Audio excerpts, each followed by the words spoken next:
आपल्या देशाचा संविधान दिन आहे आणि या संविधान दिनाच्या निमित्तानं देखील मी आपल्या सर्वांना शुभेच्छा देतो। या संविधान दिनाच्या पूर्वसंध्येला सर्वोच्च न्यायालयाचा एक अतिशय महत्त्वाचा निकाल आलेला आहे आणि त्या निकालामध्ये आपल्या संविधानामधून समाजवाद आणि धर्मनिरपेक्षता हे शब्द वगळावे अशी जी एक याचिका करण्यात आलेली होती, भारतीय जनता पक्षाच्या समर्थकांच्याकडून करण्यात आलेली होती, ती याचिका फेटाळून धर्मनिरपेक्षता आणि समाजवाद हे आपल्या संविधानाचे अंगभूत भाग आहेत असा निर्वाळा हा सर्वोच्च न्यायालयाच्या खंडपीठाने दिलेला आहे। आज आपण मार्क्सवादी कम्युनिस्ट पक्षाच्या सोलापूर जिल्ह्याच्या कार्यालयामध्ये बसलेले आहोत आणि संविधानामधल्या समाजवाद आणि धर्मनिरपेक्षता या दोन तत्वांच्या बद्दल आमच्या पक्षाला जी आस्था आहे आणि जी निष्ठा आहे तेवढी निष्ठा इतर पक्षांनी देखील दाखवली पाहिजे असं आमचं मत आहे। एवढं फक्त मी प्रस्तावित या निमित्तानं करतो। संविधानाची नुसती त्यामध्ये जे शब्द आहेत ते शब्द नुसते म्हणून चालणार नाही, तर ते प्रत्यक्षामध्ये जीवनामध्ये उतरले पाहिजे, राजकीय जीवनामध्ये उतरले पाहिजे आणि ते राजकीय जीवनामध्ये उतरण्याचं जे अत्यंत महत्त्वाचा प्रसंग असतो तो म्हणजे आपल्या निवडणुका या संविधानाचा आत्मा राखणाऱ्या आणि बलशाली करणाऱ्या असल्या पाहिजे। कोणत्याही अर्थानं संविधानानं जे काही घालून दिलेले नीती नियम आहेत ते नीती नियम ओलांडणार नाही, त्यांचं काटेकोर पालन करील अशा पद्धतीने जर आपण निवडणुका करू शकलो तरच आपण पुढे संविधानाचं राज्य आहे असं आपण म्हणू शकतो। लोकसभेच्या निवडणुकांच्या नंतर आता ज्या विधानसभेच्या निवडणुका झालेल्या आहेत या निवडणुकांच्या मध्ये ठिकठिकाणी या अशा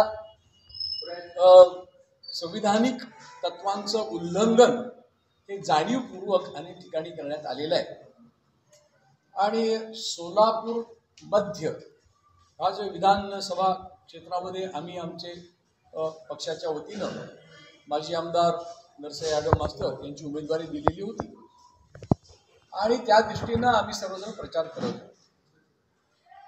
आजच्या पत्रकार परिषदेमध्ये आमचा ठोस आरोप आहे की या मतदारसंघामध्ये भारतीय जनता पक्षाच्या अधिकृत उमेदवाराकडून आणि त्या उमेदवाराच्या यंत्रणेकडून जाणीवपूर्वक लोकशाहीची पायमल्ली करणारं, लोकशाही अधिकार तुडवणारं अशा पद्धतीची पावलं उचलली गेलेली आहेत आणि त्यांनी आचारसंहितेचा अतिशय गंभीर जाणीवपूर्वक भंग केलेला आहे।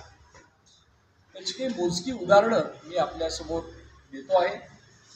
आमच्या पक्षाच्या वतीनं ही जी घडलेल्या घटना आहे त्या घटना या निवडणूक यंत्रणेकडे आम्ही सादर केलेल्या आहेत, त्याचे पुरावे आमच्याकडे आहेत।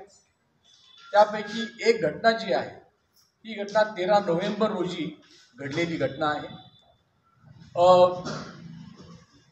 भारतीय जनता पक्षाचे उमेदवारांच्या प्रचारार्थ पूर्व भागामधल्या दत्तनगर मधल्या मंदिरात सभा घेण्यात आली।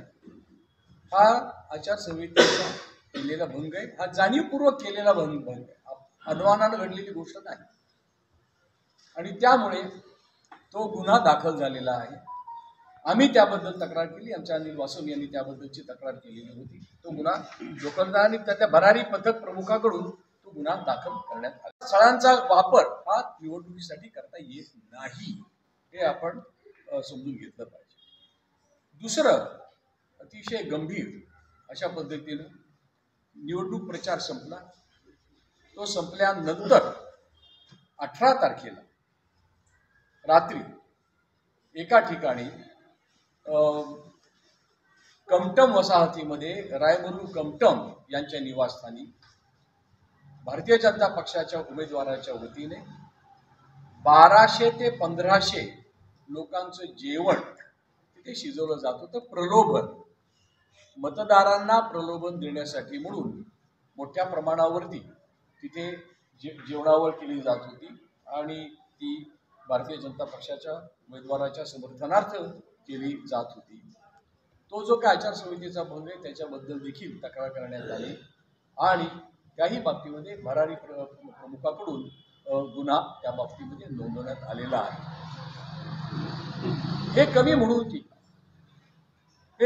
की आचारसंहितेचा सर्वात गंभीर असणारा गुन्हा हा भारतीय जनता पक्षाच्या उमेदवारांकडून करण्यात आला आणि तो म्हणजे 20 नोव्हेंबरला मतदान होतं आणि पहाटे 2:37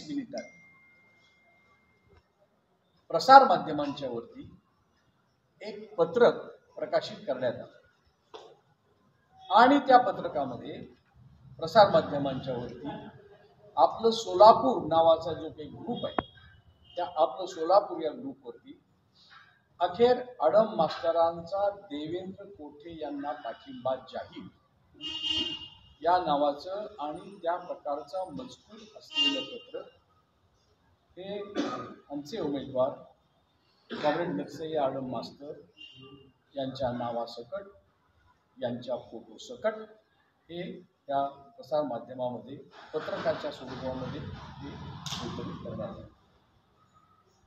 रात्रीच्या अंधारात केलेलं हे कृष्णकृत्य हे कृष्णाची पूजा करणाऱ्या भारतीय जनता पक्षाच्या उमेदवारांकडून आणि त्यांच्या यंत्रणेकडून करण्यात आलेलं आहे. हे 2:37 वाजता लक्षात आल्यानंतर 3:35 अनिल वासोनी यांनी आमचे ॲडव्होकेट जिल्हा कमिटीचे सदस्य आहेत आणि निवडणूक अधिकारी निर्णय अधिकारी यांच्याकडे पुराव्यानिशी तक्रार दाखल केलेली आहे आणि त्यांना समजल्यानंतर 3:35 इतका गंभीर एक उमेदवार एका राष्ट्रीय पक्षाचा उमेदवार 3च राष्ट्रीय पक्ष आपल्या देशामध्ये येतात. एका राष्ट्रीय पक्षाचा उमेदवार त्या राष्ट्रीय पक्षाच्या महाराष्ट्र राज्य समितीचे ते दीर्घकाळ सचिव म्हणून त्यांनी काम केले. 3 वेळेला आमदार म्हणून निवडून आलेले आहे.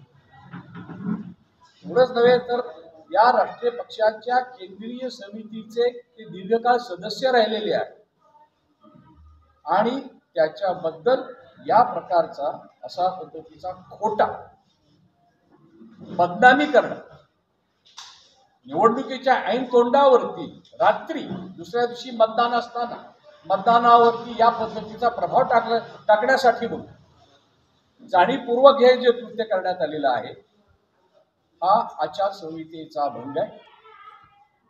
ही बदनामी आमच्या उमेदवाराची आहे. ही बदनामी आमच्या नोंदणीकृत राजकीय पक्षाची आहे आणि त्याही पेक्षा जास्त ही मोठी बदनामी मतदारांची आहे.